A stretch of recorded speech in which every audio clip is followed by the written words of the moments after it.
រឿងអាក្រក់ដែលកូនពូសាំងនៅលើពូវាបែរជាហុចផលប្រយោជន៍ឲ្យខ្ញុំដោយអចេតនាអញ្ចឹងតែអញនៅតែអាណិតពូអស់ហ្នឹងវិញដឹងជាអាណិតស្អីទេអ៊ំកូនធ្វើដៅប៉ុណ្ណឹងហើយយល់ល្អកាត់ការពួកគាត់ចោលហ្មងទៅបាច់ចាំកាត់វាមិនដាច់ទេចិត្តជាឪពុកក៏បីកូនធ្វើបែបណាគាត់នៅតែកូនដែរតែចង់ឲ្យការងាររកស៊ីរបស់យើងត្រឡប់មកដូចដើមវិញមានតែយកឲ្យមកនៅជាមួយទេព្រោះឲ្យកន្លងគាត់មានអត្តពលណាឲ្យចុះមកយកគាត់មកនៅជាមួយយើងហើយការងាររកស៊ីមិនដូចដើមយើងគិតតែមិនទឹកយើងទៅវិញអាបានណាលក់ទៀតហេចាំតាណាហ្នឹងពុកអូយពុកអូឡំស្គមមកលេងពុកតែយើងវិញអីខ្ញុំសន្យាថានឹងមើលថាពុកក៏បានល្អណាស់ទៅនេះសាគាត់អាចចាំពុកទៅណាទៅដែរអាចចាំបាត់ពុកណាគាត់ចាច់អត់ទេមែនតែពុកឯងឆ្លោដែរមើលចាស់ជាមួយខ្លួនឯងគាត់ទៅនៅជាមួយវិញមកពុកនេះពុកឯងមួយបងឯងហើយចុះខ្ញុំមកបាត់គេនៅមួយចេះឆ្ងាយបាត់ពុកឯងហើយនឹងតែមកយំទៅសំដែងមនុស្សសំដែងឯងដាក់ចៅហើយពុកហើយសំដែងខ្ញុំនៅជាមួយអញមកអញចាំពុកមកជាមួយខ្ញុំមកពុកឡើងទៅពុកតា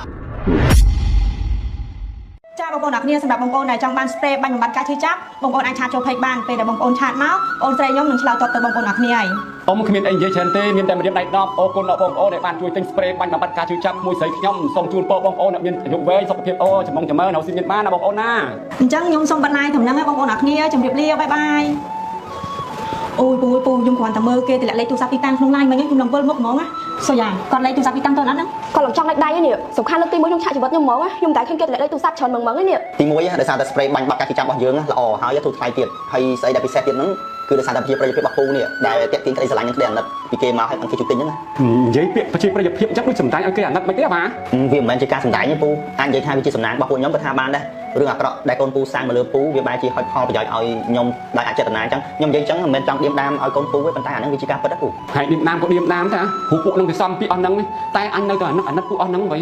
ដឹងយ៉ាងម៉េចយ៉ាងម៉ាហើយទេអើបាទយ៉ាហើយដឹងជាអាណិតស្អីទេអ៊ំកូនធ្វើដៅប៉ុណ្ណឹងហើយយល់ល្អកាត់ការពួកគាត់ចោលហ្មងទៅបើខ្ញុំជាអ៊ំឯងវិញកូនសេរីអញ្ចឹងខ្ញុំមានបាននឹកងាររត់ទេជាពិសេសពីអ្នកដែលប្រពន្ធដែលយកអ៊ំឯងទៅចោលនៅវត្តហ្នឹងហ្មង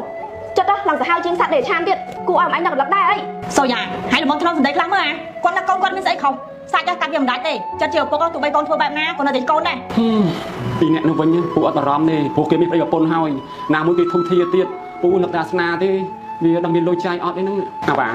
ហើយមករយៈហ្នឹងហែងមានដែរជួបអាសនាអត់ហើយបើជួបវាមិនឲ្យលុយវាចាយផងចាំពូឲ្យពីនេះទៅលឺចាំឲ្យហែងវិញណាជួបតាពូថ្ងៃមុនជួបវានៅហាងកាហ្វេហ្នឹងវាមកទាលុយខ្ញុំអា4លានដែលសពរជនឲ្យពូឯងវាថាវាចង់ទុកលុយហ្នឹងឲ្យពូឯងស្នាងឲ្យចេះលុយហ្នឹងឲ្យនៅខ្ញុំបើលុយហ្នឹងនៅខ្ញុំស្រួលវាវាយខ្ញុំយកទៀតអាសនាហ្នឹងต้องយកកាត់ទៅអាណា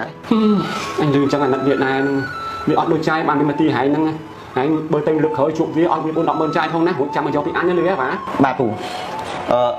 ឥឡូវចេះបងថ្ងៃហ្នឹងបើជ្រុលជាលក់ដាច់អញ្ចឹងហើយយើងគិតនោះគ្នាហូបអីនឹងក្រៅហ្មងយើងយកម៉ូតូពីរទៅហ្មងឲ្យស៊ូចាយចាំទុកបងឯងទៅហើយចាំឲ្យពូជិះជាមួយបងហូបបើកម្លាំងម្ដងមើលយេទីបំផុតបានទៅហូបបាយក្រៅហើយមកយូរមកយាតែបានបាយក្រៅទៅលោកអើយដល់ស្អីមិនឈួតនេះសុបាយចិត្តខុសរបៀបឲ្យស៊ីបាយកកនៅផ្ទះឥឡូវទេគ្រាន់សុបាយចិត្តប៉ុណ្ណឹងក៏ខុសដែរមែនបើថ្ងៃស៊ីបាយកកនៅផ្ទះឡើងទលាន់អីហ្នឹងលឺសូរនៅក្រៅណាមិនសុបាយចិត្តនិយាយអី